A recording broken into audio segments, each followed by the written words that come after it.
How to delete files in OneDrive. So this is a simple and easy guide on how to delete files in OneDrive.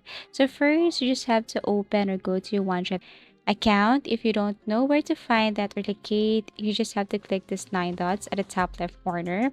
Click OneDrive, and then this time you have to look for files. Now, what you're going to do next is you have to select the file or a specific folder or any folder here that you want to delete. Click and then tap this 3 dots.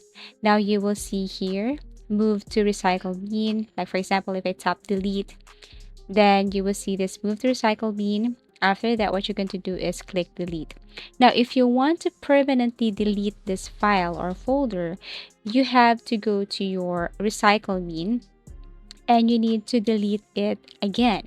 So in this way, you can permanently delete a file or folder here on your OneDrive. So click these dots and then tap delete. Okay, and that's it. You can also restore this if you want, but basically that's how easy it is to delete files in OneDrive. Thank you for watching and see you again in our next video tutorials.